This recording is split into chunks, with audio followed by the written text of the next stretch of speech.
start the meeting. Thank you. Thank you very much, and good afternoon, ladies and gentlemen, and welcome to this meeting of the Cabinet. Welcome also to those members of the public and press who continue to join us via the live stream to YouTube. During the live broadcast, members and officers are asked to please ensure that your mobile phone is placed in silent mode and that microphones are switched off whilst not in use. Agenda item 1 is apologies for absence. Would member services please report any apologies for absence? Thank you. We've had apologies from Councillor Christie and Councillor Count. Thank you very much. Agenda item 2 are the minutes of the previous meeting, which we're being asked to approve. They're on pages 3 to 8 of the agenda pack, and I'd ask you to approve these as being a correct record of the meeting which took place on the 19th of May 2025.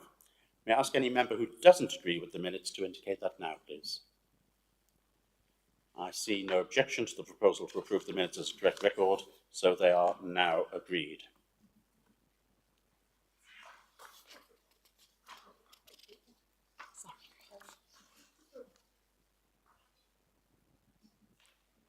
Thank you. Right, agenda item 3, urgent items. There aren't any. Agenda item 4, interests.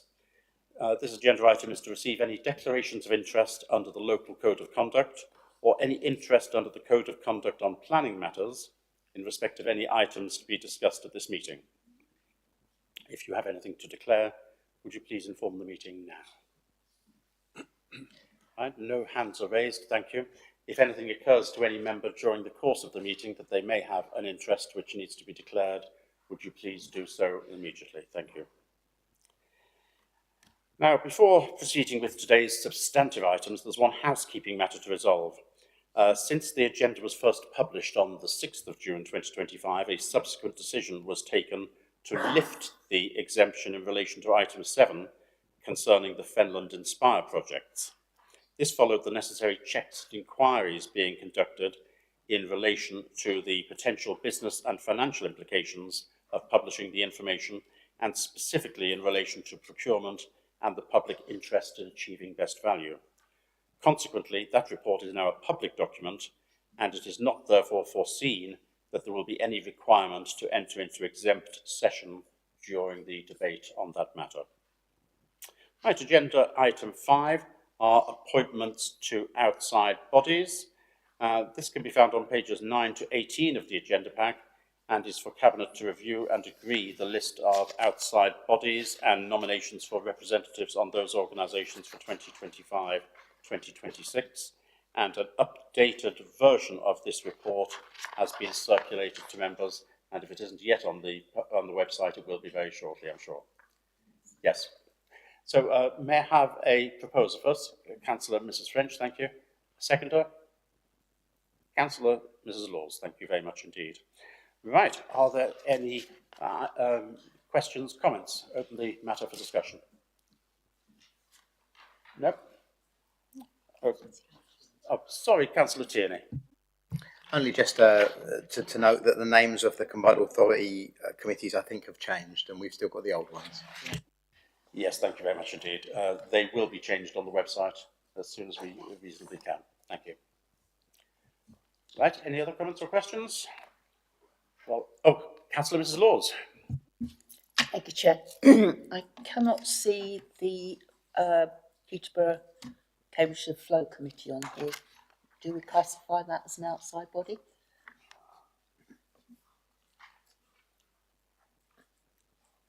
Does that go by another name? Councillor French will come in. Mr. Chairman, I do actually sit on it, but I'm not sure who appointed me, whether it was County Council, because I do get the information from County. Right. It's a county. Through you, Chair, previously when I was allowed on the committee, because the chairman banned me the last one. Well, I will be honest, you know that. That was an appointment through district, mine was.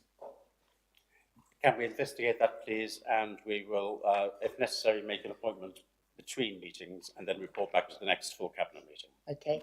And if I've got one more query, sorry.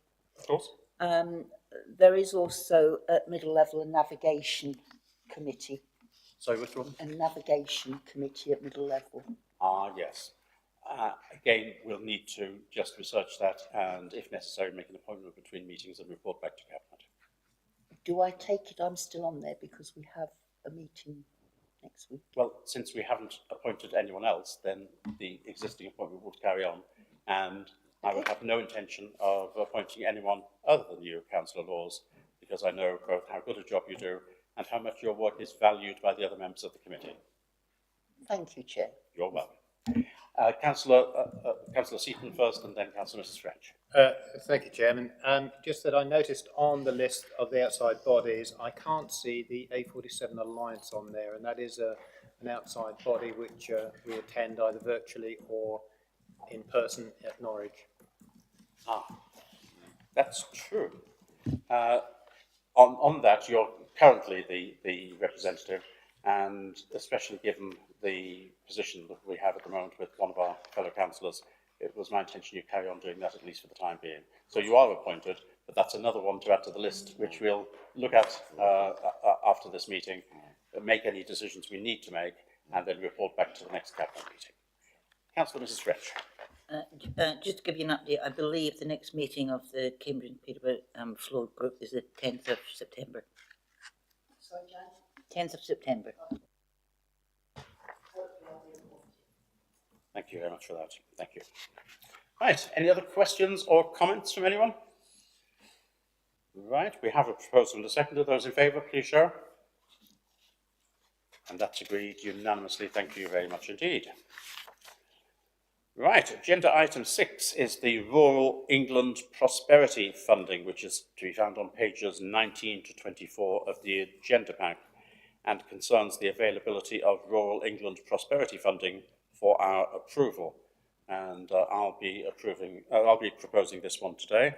May I have a seconder first of all? Councillor Tierney, thank you very much indeed. Right, this relates to money. Members will recall that we received £272,500 Rural England Prosperity Funding from the CPCA, or via the CPCA, for a 3-year rural business grant scheme that ended in March this year. This is a single-year extension of that to the tune of £130,000. Now, I don't make the rules, but the rules set by government are that as far as this Rural England Prosperity Funding is concerned, the whole of Fenland is deemed to be rural with the exception of Wisbech. If you want to complain about it, complain to Mr. Starmer. Right, so, this money again comes via the CPCA, but we need formally to accept it. And I very much hope we don't have too many people who wish to object to our receiving this money. Any comments or questions from anyone? None? I'll put it to the vote. Those in favour, please show. Again, that's agreed unanimously. Thank you all very much indeed. Right, next we go on to agenda item 7, which are the Fenland Inspire projects, to be found on pages 25 to 52 of the new agenda pack. So this is in accordance with the agreed change to the order of the agenda, since it's no longer to be treated as an exempt matter. I will be happy to propose this. May I have a seconder, please? Councillor Seaton, thank you very much indeed. Now, a paper has been circulated to all members with a proposed resolution on it, which I shall read out. I will point out, though, that in the second line, the word Cabinet has been used where the word Fenland should be. So I will read this out for the benefit of those who are watching. Cabinet notes the report on Fenland Inspire. Cabinet reaffirms its intent to use the Fenland Inspire programme to leave an inheritance for Fenland residents after FDC is abolished as a result of local government reorganisation, LGR. Cabinet further notes that the timescale for LGR is not yet certain, and that although it is currently thought likely that LGR will go ahead on the 1st of April 2028, there is at present no certainty as to the date of FDC's abolition, assuming that LGR goes ahead at all. Cabinet affirms that it is unacceptable for FDC to enter into spending commitments that it cannot meet, and that FDC must therefore exercise caution in entering into spending commitments in the interests of both current and future Fenland taxpayers. Cabinet notes the significant increase in the estimated costs of the Fenland Inspire programme. It would clearly be inappropriate to progress all of the current elements of Fenland Inspire, although once government publishes a draft statutory instrument to effect LGR, we can reasonably assume that LGR will go ahead on the date stated in the statutory instrument. Until Cabinet can reasonably assume that LGR will be going ahead, it would be imprudent to proceed with all of the Fenland Inspire projects, especially given that frustrated or wasted early costs on capital projects have to be accounted for as revenue rather than capital expenditure. However, several of the Fenland Inspire projects are already in the pipeline or are quite small in cost and low risk in implementation. Most of these projects have already received approval from Cabinet or Council to progress. Moreover, if we were to wait until we can reasonably assume that LGR will be going ahead, it is clear that FDC would have real capacity limitations in delivering all of the projects in the programme.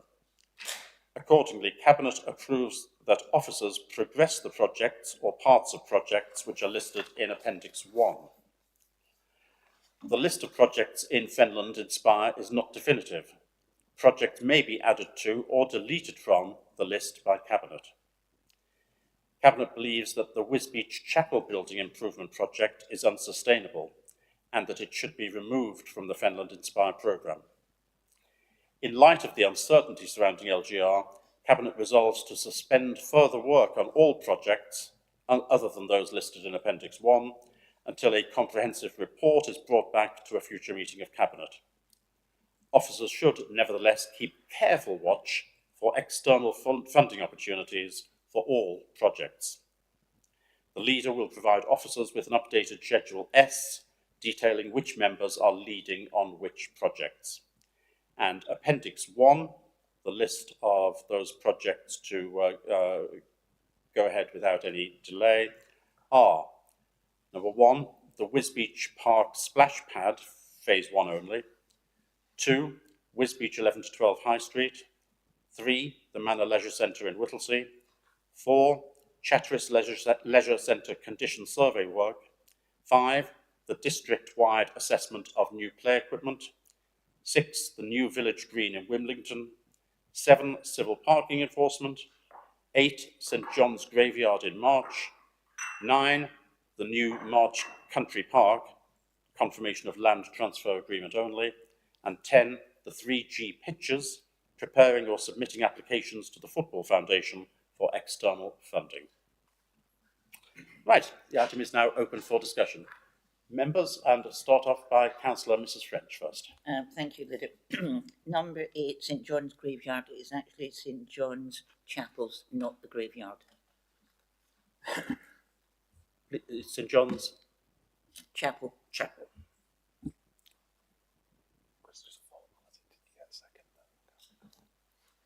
Just be reminded whether I got a second or not. I thought I had. Oh, Councillor Mrs French, okay. Oh no, it was Councillor Tierney, wasn't it? Yes, it was Councillor Tierney. We did have a seconder. It wasn't you this time. So then it is Councillor Mrs French. Thank you very much indeed, Paul. Oh, it was Councillor Seaton. Of course it was, I remember now. I forgot. Excellent. Good, thank you very much. Right, so I will, from the chair, accept that amendment that instead of St John's Graveyard, March, it should say St John's Chapel in March. Chapels, plural. Thank you. Right, Councillor Tierney was next. Thank you, Chairman. I do think it's important that we are clear to people who may be watching this meeting what this actually means, because it will be easy for them to think that we aren't going to do some of these things or that we were always going to do them, neither of which is the case.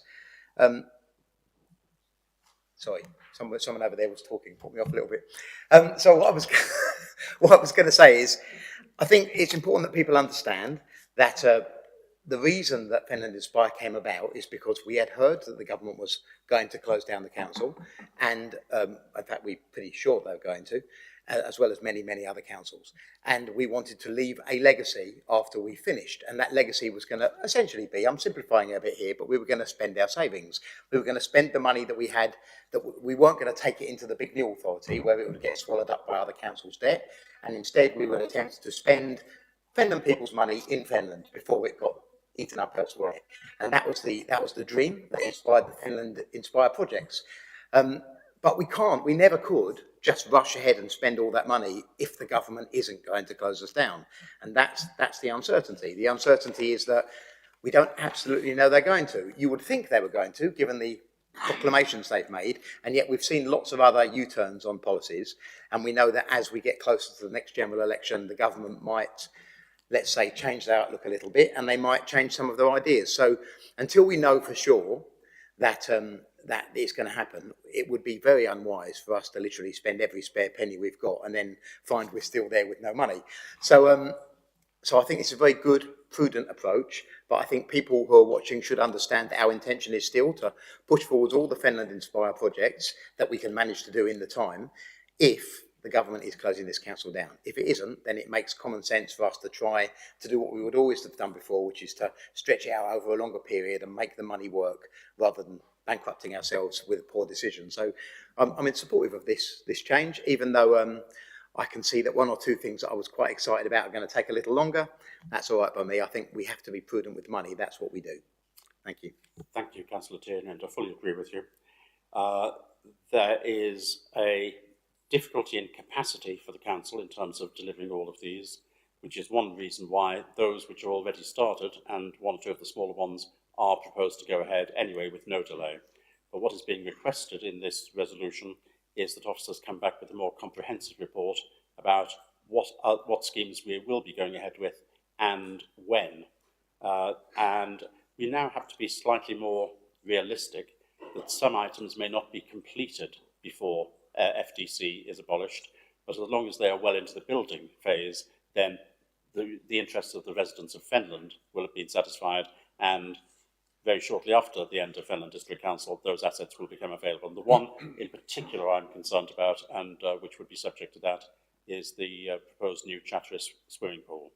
And that in particular is going to be a big task, a big one to be delivered, and it may well be that it may not be open before the 31st of March 2028, but the idea is that it would be so far along in construction and in contractual arrangements that it would be impossible for any new unitary to stop it from happening. Right, any other comments? Councillor Hoy. Yeah, there's a few. I've got a few, if you wouldn't mind.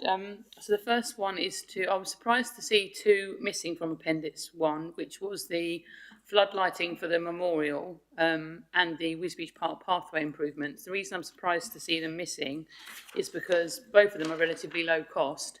Now, it may be that it's because we're doing them already, because I believe that the park pathway is just a general maintenance thing. So it could be perhaps that we are already doing under general maintenance. And the same with the lighting for the Clarkson Memorial. I believe there are lights there that we're already looking to fix. So it could just be that's why they've been removed. But I just wanted to check, because the important thing for me about the Clarkson Memorial was that when I spoke with Matt Wright, they were going to get some planters. There's already 2 on there, and they were going to move those out and then get an additional 3 or 4, again, at very low cost, to stop people parking illegally on the War Memorial paving. And so I would hate to see that kind of removed when we're talking, you know, £1,000 or £2,000 as opposed to tens of thousands of pounds. So I'm a bit, so it might just be an oversight, it might have been deliberate, I don't know, but that's the first part of my question, if I may. I've got 3, so if we can deal with that one. Thank you very much indeed for halting at that point. Let's start with the Wisbech floodlighting. It is in fact, as is shown in the papers, it is more complicated than merely putting the floodlights in. We don't yet know whether we will need and what power supply we will need to the Clarkson Memorial. UK Power Networks have confirmed that there would be permission to install the supply cable at a cost of about £4,600. The engineering team is making inquiries with Cambridgeshire County Council regarding road alterations around the War Memorial. So the project is expected to be deliverable, but it may also require listed building permission for alterations to be made. So there are quite a few complications rather than just spending a relatively small amount of money. The original budgeted figure for this project wasn't 1 or 2,000, it was £30,000, I have to say. So that's one of the reasons why it's been put back into the second phase rather than the first. But when we get our revised information from officers, I see no reason at all why we would need to delay this until we have certainty as to the date of FDC being abolished. It's not large enough to justify that, but at the moment we just don't have enough information for it to go ahead. Thanks for that. I believe the reason that the enhanced cost is more to do with the unlisted building consent is more to do with the War Memorial section rather than the Clarkson Memorial. I personally, it's only a personal view, think it was always a mistake to include the War Memorial as well as the Clarkson Memorial, because I think that the Clarkson one is the one that people are most bothered about and could have been quicker. So when it comes back and we look at potentially splitting them, if there is one that's faster, more deliverable, more fast, I can't get my words out, if one's quicker than the other, because I just think this War Memorial is going to end up holding us back and people are going to just keep parking on that Clarkson Memorial day after day. Right, that's interesting. I'd be really interested to hear what Wisbeach members in particular think about splitting the project for floodlighting and to deal with the Clarkson Memorial separately from the War Memorial and to prioritise the Clarkson Memorial. Sid first. Thank you, Chair. I think I support what Councillor Hoyes just said. If we separate both items, because the Clarkson Memorial already has power to the site. It's just what I was told by Mark when he visited the site, because I was with him. He said that the problem was locating the original cables were damaged and were beyond use. But there is an existing county council street lighting facility that is now redundant, but it has been confirmed that there's still power to that unit, and so they could just tap from that to the main unit. So if we separate both the War Memorial and the Clarkson Memorial, I think we can deliver the Clarkson Memorial lighting a lot quicker. Thank you.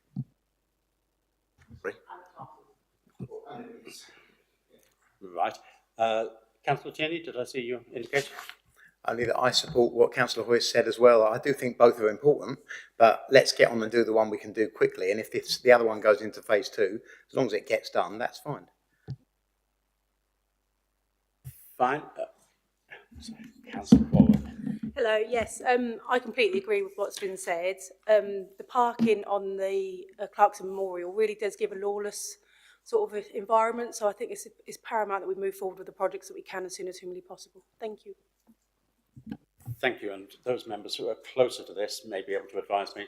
I had thought that it had been originally proposed that there would be railings. I take it that the planters are meant to be in place. The planters are cheaper and they're in place of the railings. Good. On this subject, Councillor?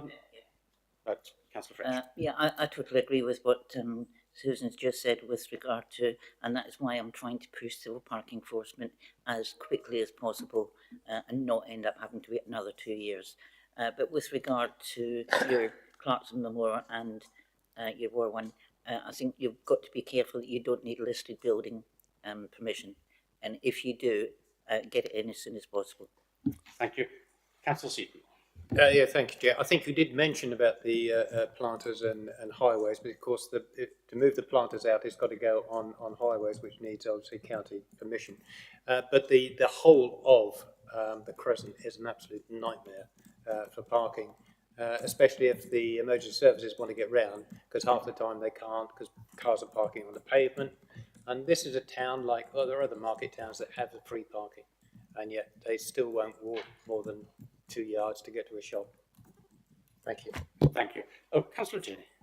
Sorry, while we're having the debate, I think Councillor Seaton is right, but obviously that will be quickly solved when civil parking enforcement comes in, because that's the obvious place for them to go straight away, the town centre and the Crescent. I mean, there's lots of places in town where they were needed, but that's where they're going to get their funding straight away. I mean, not for long, because once you've stopped it, but certainly initially. I have to say, Councillor Tierney, that I have no doubt that the planters will be in place well before civil parking enforcement actually comes in. Right, so on the basis of what local members have said in particular, my proposal to Cabinet is that we add the Clarkson Memorial lighting to planters to the list in Appendix 1, if that's agreeable to everyone. Good, thank you. So that's officially added. Right, next part. Oh, sorry, you had a number of issues, didn't you? Right. So the second was regards to Wisbech Park Splash Pad Phase 1. I just wanted to seek some clarification that we're all on the same page for Phase 1. So my understanding was Phase 1, which was what went to last Cabinet, which was for a canopy, some picnic tables and 2 additional features, I suppose you'd call them. Now, my understanding is that the benches have been ordered, as have the extra water features, but they come from abroad, so they're not going to be in. The canopy we hoped would just be in order and just install, but we've since found out that apparently it requires planning permission because Wisbech Park is in a conservation area. I suggested we just do it in prior retrospectively, but apparently that wouldn't be the done thing, given that we are the planning authority. So, unfortunately, I didn't get my way on that. So officers have said that they're going to temporarily buy some sort of pub-style parasols to get us through this summer. I don't know if they've arrived yet, but my point is, I suppose, that is fake. So I would hate to have this meeting and then when it comes to apply for planning permission for the canopy to be told, oh, no, that's not Phase 1, because it very much was Phase 1. Phase 2 is obviously the much more... digging up the ground, making it much bigger, which we might not get to. But Phase 1 definitely is the canopy, and I wanted just to clarify that. Right. Councillor Seaton, do you know the answer to that? No, I think we need to answer. We need to refer that to an answer. Right. Well, Phase 1, we are told in the papers, includes the expansion of the existing splash pad features, as well as improvements to soft landscaping and park furniture. And that's what we're told in the papers. That the order for this has already been placed for the splash pad equipment from Canada at a cost of £17,000, not expected to arrive before the end of next month. But that the current budget for Phase 1 is £60,000. So that would be an awful lot of soft landscaping and park furniture if it didn't include the canopy. But if any officer is able to assist in definitively saying that Phase 1 does include the canopy, I think that would be helpful. Oh yes, Phil, are you able to? Would you be kind enough to come to a microphone, please? Yeah, Councillor Hoy's got it precisely right. So we've got some temporary umbrellas, if you like, coming for some seating. We've got additional seating, some soft landscaping, and then a more substantive shade area coming later on, as well as the splash pad enhancements, which are coming from Canada. Thank you, and that's all part of Phase 1. Yes. Thank you very much indeed. Good. And your third point, Councillor Hoy. My third point was... You've got 2 out of 2 so far. You're doing very well. Oh, well, we'll see how it goes for the third. So we haven't got the bowl screen in here under Phase 1, and I do sort of understand that because there's still quite a lot of unknowns about it, especially regarding costs, because they don't seem to be cheap, and it's depending what's on the ground underneath.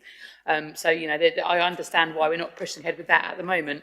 But I do wonder if we could maybe look at, in the interim, what we're doing with the orchards that's in the park, because at the moment it is just an eyesore, and people are causing a lot of antisocial behaviour in there. They're throwing the apples around. People aren't using it. The group that was set up to maintain it isn't maintaining it. It blocks the line of sight from the cafe to the splash pad now, to the playground. It just, personally, I just think it's not very well placed. It was a nice idea in theory, but in practice it hasn't worked. And the Fenland Orchard project, which is on the Lim Road, oddly in Norfolk, but it's on the town council allotment, is willing to take them. And I think an actual proper, already organised orchard project is a much better use of these trees than them being in the middle of the park. Thank you. I doubt that you're as much a qualified arboriculturalist as I am, but are you aware of the time of year at which such replanting is appropriate? Again, I'll ask any members who might know the answer to that first. Councillor Laws, you know the answer. I don't say I know the answer. It depends on the species. But I've had quite an education, obviously, with Peck and the Jubilee Wood. Some trees can be replanted in autumn, and there are others that you have to allow them to be dormant until spring. So I'm not sure if Yeah, feels about the same. So what I would suggest is that maybe if you'd like me to, I'll email the appropriate officer and get a response. Well, I think the appropriate officer may well be aware of this issue now. What I would suggest, Councillor Hoy, is that we ask this to be brought to July Cabinet. It sounds as though it's not a matter which needs to be determined right away if Councillor Law's comments about replanting time is correct. I saw Councillor Mrs French first and then Councillor Tierney. Thank you. Now Phil's back from holiday. I plan to go out round all the parks and open spaces, starting from next week when Kevin's back. So we'll have a look at your trees and come back to you. Thank you. And Councillor Tierney. Yeah, Orange Pippin Trees UK says the best time to transplant an apple tree is when it's fully dormant and has lost all of its leaves, which they suggest is around December. December. Thank you very much indeed. The power of the internet. Thank you. Councillor Seaton. Yeah, thanks, Chairman. This was discussed actually at a meeting I had with officers on Friday morning, and I think, you know, there is a consensus of opinion that they need to be moved, but at the right time. Good. Thank you very much indeed. So we don't need to alter anything here, but we will have a report come back to Cabinet in July about this. Fine. So 3 out of 3. Well done, Councillor Hoy. Care to go for a fourth, or that's it? Good. Excellent. Any other comments from anyone? Councillor Mafferton. Thank you, Chairman. Just to clarify what Councillor Hoy raised about the footpath in the park, because the footfall in the park has increased a lot recently. A lot of people use the park now, and some of them are elderly and they are not very steady on their feet. So the bottom end of the park near the Park Street entrance, when will that then come into this resurface, please? Thank you. My understanding is, and I look to anyone else who might have information to correct this, is that has never been part of the Fenland Inspire project. That's just an ordinary maintenance matter, and I'm told it's quite a bad one in terms of the need for maintenance, but it's not part of Fenland Inspire, unless anyone can tell me otherwise, or unless anyone has any information about that project in particular. Councillor Hoy. No, but my understanding was like yours, that we were told it's maintenance. So I guess the question is, if it's just general maintenance, when will it be done? Because, I mean, it hasn't been done for the last sort of year, and I wouldn't want anyone to have a serious injury and make us negligent. Thank you very much indeed. I simply don't have the answer. Councillor Mrs French may. We will inspect.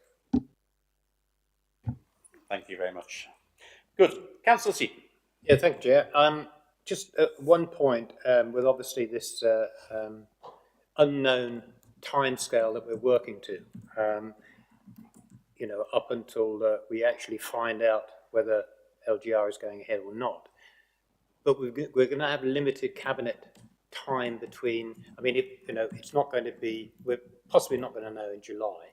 Is there a cabinet in August, or will there need to be an extraordinary cabinet meeting? I'm just thinking of the timescale to try and get some of the projects at least started, so they're in a position where, if LGR does happen, they've got so far so that they can't be stopped. Thank you.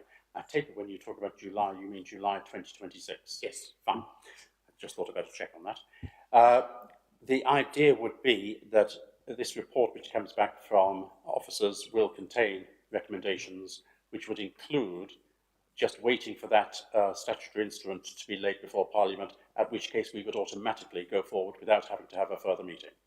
So that's my intention. What we actually will do will depend on what's in the report which comes back to us. But I wouldn't anticipate that we'd need an extra meeting to approve something we've already approved.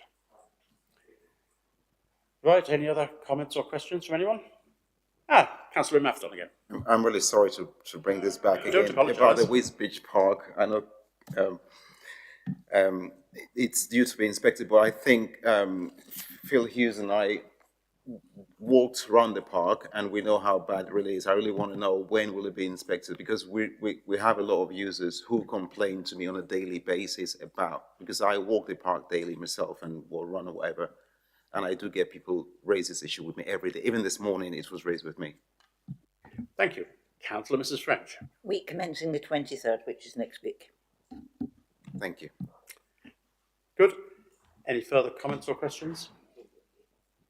Then, the resolution before us is the one which is in front of you and which I read out earlier.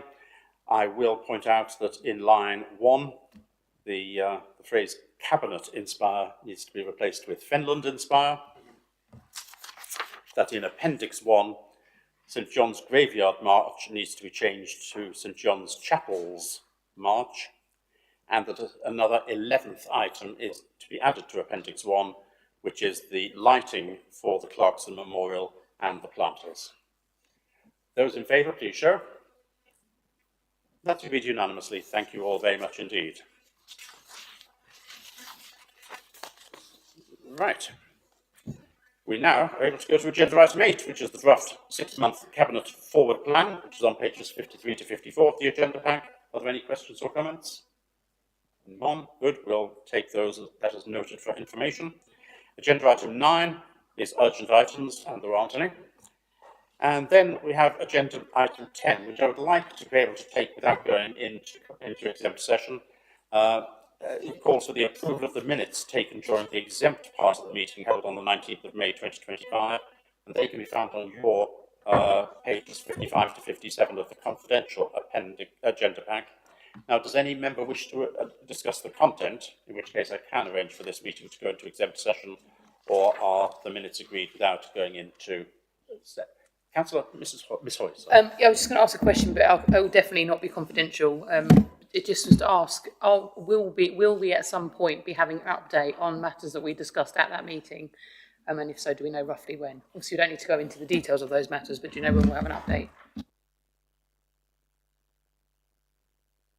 I understand that a member briefing is scheduled for next week on that. What happens beyond that will depend on the member briefing. Thank you. So the proposal is that we accept the minutes taken during the exempt part of the meeting held on the 19th of May. Those in favour, please show. And that's agreed unanimously. Thank you very much indeed. I'll sign those minutes. Thank you. And that concludes the meeting. Thank you very much indeed for your attendance. I declare the meeting closed, with the next meeting of Cabinet scheduled to take place on the 21st